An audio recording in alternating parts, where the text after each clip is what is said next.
then, you know, XRP and Bitcoin both being a once-in-a-lifetime opportunity.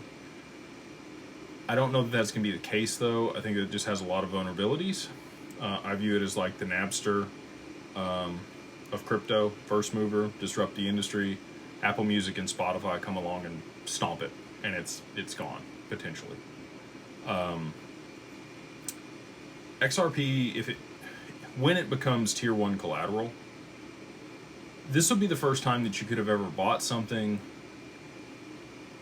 besides gold at a very low price in a very short period of time that appreciated that rapidly, that was then used for that purpose.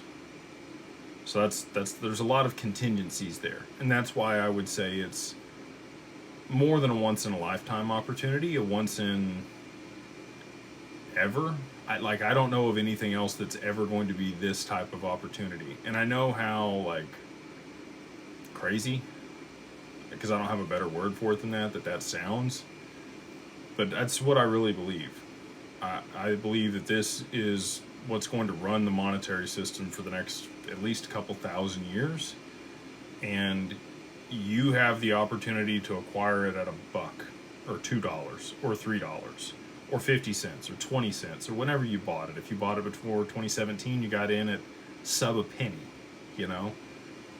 To be able to buy something that's going to be used in that capacity before that happens and position yourself before the institutions even adopt it. I was talking with our CEO, Aaron Freeze, about this the other day, you know, and she gave a really good analogy. If you haven't watched the talk that we had at ETH Denver, I highly encourage you to go watch that. But in that talk, she talked about, you know, financial institutions and products and this industry have really worked top down almost for forever.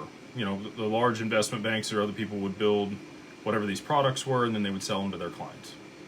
Crypto is the first time that's ever been bottom up.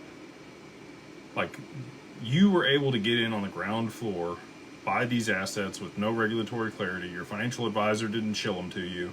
They're not getting paid on them. You found this on your own volition and research and something outside of, you know, maybe your buddies told you about it, but like, the institutions were not the ones that were championing this, and they did not shill it to all of their clients.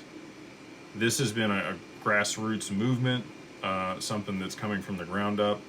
And that's the other reason, you know, and you could point to Bitcoin for that too, right? Like, the main reason that I think Bitcoin is not as good an opportunity as XRP is the status of the collateral post price appreciation and implementation